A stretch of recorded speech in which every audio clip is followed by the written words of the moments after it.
In this video, I'm going to be reacting to this video that Karue Sell from My Tennis HQ made on my game based on the Road to 1 ATP Point journey that I've been running on this channel. Karue was a former top 400 player on the ATP Tour and is running a YouTube channel which is super successful. So go make sure you go check out his channel down below. Obviously his opinion is super valuable because he's been there, he's done that of what I'm trying to do. So it's going to be great to see a little insight from him, but also a perspective on exactly how to get my ATP point. The original video will be linked down in the description, but now let's take a look at the video. Watch tennis on YouTube. I'm sure you've seen this series from the Tennis Brothers.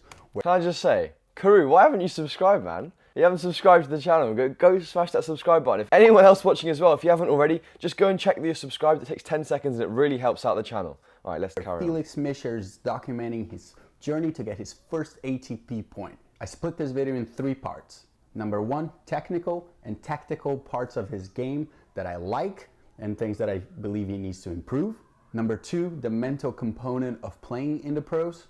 And number 3, a development plan. Alright, so he split the video into 3 steps: development plan, mental tips, and tactical and technical elements. That's obviously a super good way that you can kind of break down a player's game. Again, for me, off the bat, I would say that technical and tactical, I would be focusing on, my backhand side, the technique on that. The tactical in terms of coming to the net, having more intention, and then obviously the development plan is what he thinks I'm going to need to do to try and get that ATP point. On this last one, I'm very honest about his level and what I believe is the best pathway for him to raise his level and get to that first ATP point. So make sure you stick around to the end to find out what path that is. And by the way, I want to make it clear that I reached out to Felix before I made this video. This is not some unsolicited advice. Yeah, he reached out to me before he posted this, so eager to see it. So I'm pumped to make this video, and let's go. I obviously said I'd love to hear what he's got to say.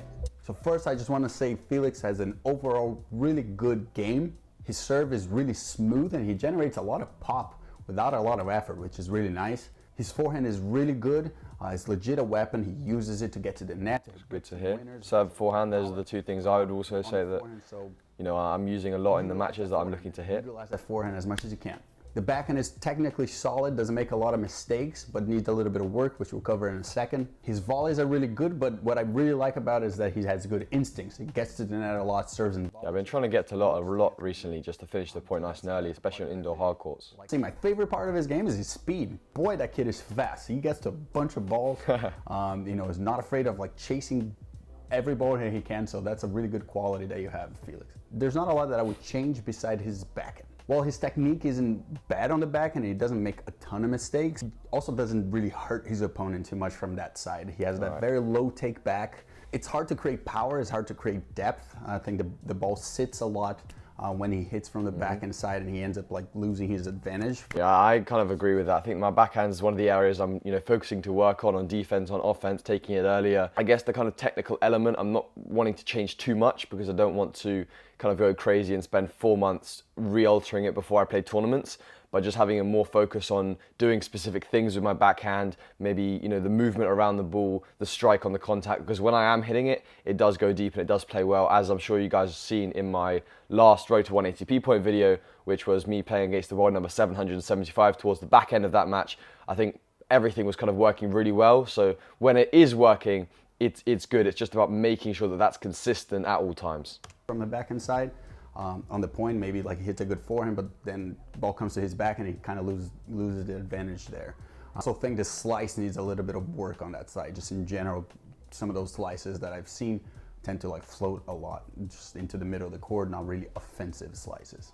Oh yeah, I air the slice quite a lot. I've been working on that to keep it a little bit lower. Yeah, it's not a weapon. Of course, changing technique through a video and teaching technique through a video is difficult, but my advice would be to try to lift those shoulders a little bit more on the take back, maybe bring the racket a little bit higher. I think that left shoulder lifting a little bit more, bringing the racket up a little bit more and allowing them to... All right, so he's just saying basically play and lift the shoulders higher, loop it around a little bit more to create that kind of that arc.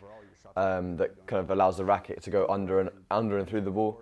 It's a fair point. Again, I'm not really looking to change my whole backhand around now before tournaments. It was something I was talking to my coach about, maybe just making sure that I'm making small minor adjustments to just make sure that the backhand is firing correctly and getting a bit more depth on it, etc. All right, so now I'm going to move on to the tactical, see what he's got to say. Pros and cons. In the pro side, I really like his instincts of a guy that wants to get to the net, wants to be aggressive, kind of wants the match to be played at his own terms. He has that vibe of like, I grew up playing indoors and I'm going to take it to you. Well, I did grow up playing indoors, so. I know a lot of British guys that play tennis and I've seen that sort of style, so I really like that. Second, like I said earlier, his forehand is really good. He obviously looks to hit a lot of forehands already. He really aggressive early in the points with the forehand because that puts extra pressure on the other side. If they know if they return and they fluff their return and you're gonna get a forehand, they're gonna be running. That adds pressure. All of a sudden, you're getting more free points off your serve, and just in general, again, looking to dominate with the forehand early on in the points is very important. I mean, yeah, he's pretty much hit the nail on the head there with what I'm trying to aim for, especially in the most recent matches. And that's what I'm going to be doing going forwards, because that's the way that I'm going to try and beat these players, because the higher level you get in terms of ATP, the more you have to beat them rather than them missing. So that's kind of my aim, I guess. The only con I see, and it's not even tactical, is just that because his backhand is a little lackluster, he can't really create anything right now from that side. If I was your opponent, I would explore that, go to your forehand, open up the backhand, and press that backhand all. Yeah, that's what I was talking about with the backhand, just making sure that I'm good on defense or preventing defense from happening on the backhand. But right now, what I would really focus on is developing a really killer open stance backhand. A backhand that might be a little bit more defensive. You run around your backhand really well and hit forehands, but sometimes you're just not going to be able to. You might get pressed on that side.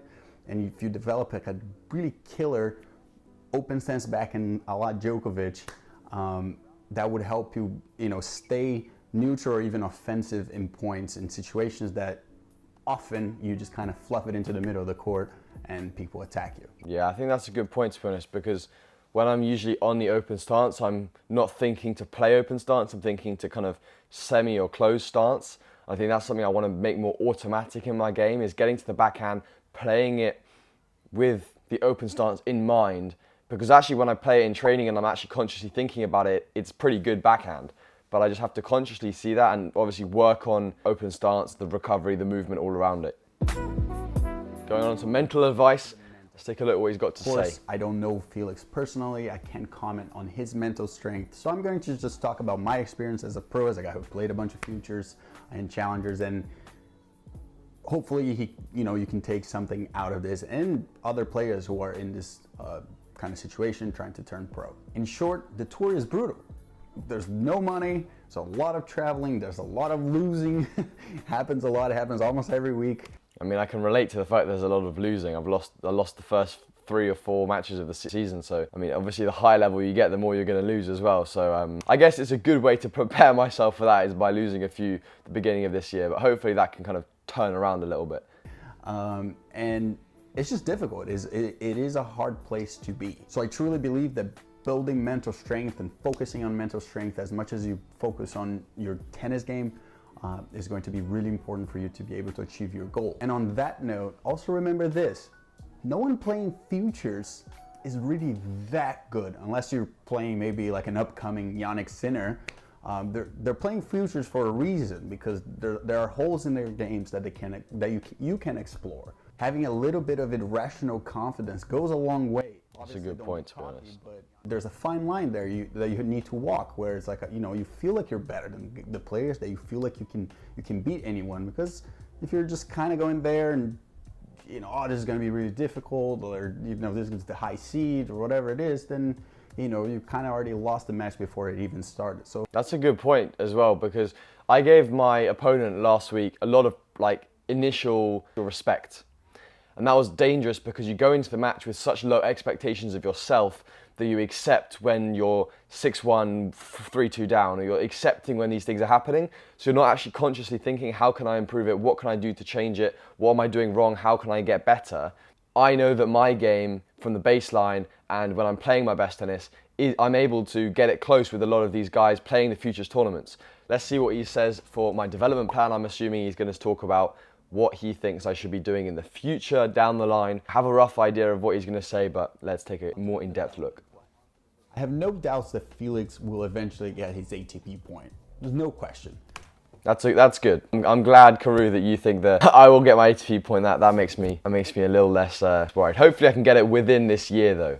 He has a great game, he will continue to improve, and he will get his ATP point. However, there's no hiding the fact that right now at 18 years old, he's still, I think, a high 11, low 12 UTR. I couldn't really find him on UTR, but I think that's around his level from what I read. So the reality is that he still needs a lot of time to develop into a solid ATP player, because I don't think his only goal is to get one ATP point. No, my goal is definitely to get more than one ATP point. Sure, he wants to be a touring pro and live off playing tennis. This age of 18 to 21 has changed a lot because men's tennis now is so physical. Guys are peaking at 30. That's true.